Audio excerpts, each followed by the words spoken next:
ഞാൻ കോടതി വർക്ക് ചെയ്യുന്ന ആയതിൻ്റെ പേരിൽ എനിക്കിഷ്ടപ്പെട്ടു പടം. ഞങ്ങളപ്പോൾ ഈ കണ്ടവർ തന്നെ ഞങ്ങളുടെ ഇതിനെപ്പറ്റി ഞങ്ങൾ ചോദിക്കാനേ പോയില്ല.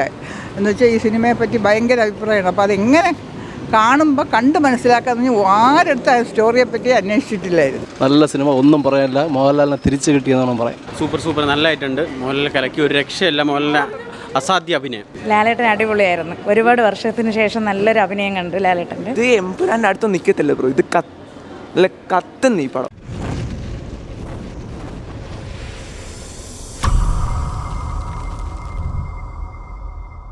പടം കൊള്ളാം, സൂപ്പർ പടം. ലാലേട്ടൻ എത്രയോ വർഷങ്ങൾക്ക് ശേഷം തിരികെ വന്നു. തുടക്കം മുതൽ അവസാനം വരെയും നമുക്ക് കണ്ടുകൊണ്ടിരിക്കുക. നല്ല സിനിമ, ഒന്നും പറയാനില്ല. മോഹൻലാലിനെ തിരിച്ചു കിട്ടിയെന്നാണ് പറയാം. അതിഗംഭീരം. വില്ലൻ അതിൽ ഗംഭീരം. എല്ലാം മൊത്തം ടോട്ടാലിറ്റി സൂപ്പർ. നന്നായിട്ടുണ്ടായിരുന്നു. നല്ല ഫാമിലി മൂവിയാണ്. ലാലേട്ടൻ അടിപൊളി. വില്ലൻ്റെ പെർഫോമൻസ് അടിപൊളിയാണ്. ടോട്ടലി നല്ല മൂവിയാണ്. പടം കൊള്ളാം. നല്ല സിനിമയാണ്. ലാലേട്ടൻ സൂപ്പറായിട്ടുണ്ട്. സൂപ്പർ നല്ലതായിട്ടുണ്ട്. മോഹൻലാൽ കലക്കി, ഒരു രക്ഷയില്ല. മോഹൻലാൽ അസാധ്യ അഭിനയം. വില്ലൻ പൊളിച്ചു, ഒരു രക്ഷയില്ല.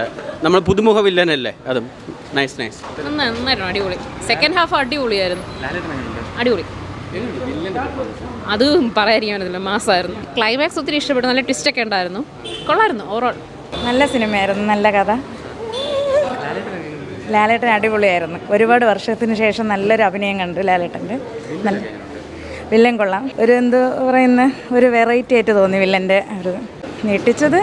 എനിക്ക് തോന്നുന്നു ഡയറക്ഷൻ വളരെ നല്ലതായിരുന്നു. വളരെ കാലത്തിന് ശേഷം മോഹൻലാലിന് നമുക്ക് ആ പഴയ ലാലേട്ടനെ തിരിച്ചു കിട്ടി. വില്ലനെ സൂപ്പർ, ഒരു വെറൈറ്റി ആയിരുന്നു വില്ലൻ്റെ. നല്ല പടമാണ്, ഫാമിലിക്ക് കാണാൻ പറ്റിയ പടമാണ്. ഞാൻ കോടതി വർക്ക് ചെയ്യുന്ന ആയതിൻ്റെ പേരിൽ എനിക്കിഷ്ടപ്പെട്ടു പടം. നല്ല ഡയറക്ഷനാണ്, നല്ല സ്ക്രീൻ പ്ലേ ആണ്. പിന്നെ നമ്മൾ കുറേ നാൾക്ക് ശേഷമാണ് ഇപ്പോൾ എമ്പുരാൻ വന്നായിരുന്നു. എമ്പുരാൻ വന്നപ്പോഴാണ് ലാലേട്ടൻ ഇത്തിരി കയറി തുടങ്ങി. പക്ഷേ ഇത് എമ്പുരാൻ്റെ അടുത്ത് നിൽക്കത്തില്ല ബ്രോ, ഇത് കത്തുന്നു ഈ പടം ബ്രോ. ഇത് മോഹൻലാലിനെ കടത്തി വിട്ടുന്ന വില്ലനാണ് ബ്രോ. മോഹൻലാലിനെക്കാളും ഇത് എന്തോ ഈ വില്ലൻ്റെ ആദ്യത്തെ പടമെന്ന് എനിക്ക് തോന്നുന്നത്. ആദ്യമായിട്ടാണ് സിനിമയെ കാണുന്ന മോഹൻലാലിനെ കടത്തി വിട്ടുന്ന അഭിനയവും. ഇത്രേ പറയുള്ളൂ. എല്ലാവരും വന്ന് കാണാം. അടിപൊളി സിനിമ, മോഹൻലാലിൻ്റെ അടിപൊളി സിനിമ. കുറേ നാളായി ഇങ്ങനെ ഒരു സിനിമ കണ്ടിട്ട്. സൂപ്പറായിരുന്നു ശോഭനയും മോഹൻലാലും. ഇനി ഒരു പ്രാവശ്യം കൂടി ഈ സിനിമ കാണണമെന്ന് താല്പര്യമുണ്ട്. വില്ലൻ ഭയങ്കര സസ്പെൻസ് ആയിരുന്നു അതിനകത്ത്. ഞങ്ങളപ്പോൾ ഈ കണ്ടവർ തന്നെ ഞങ്ങളുടെ ഇതിനെപ്പറ്റി ഞങ്ങൾ ചോദിക്കാനേ പോയില്ല.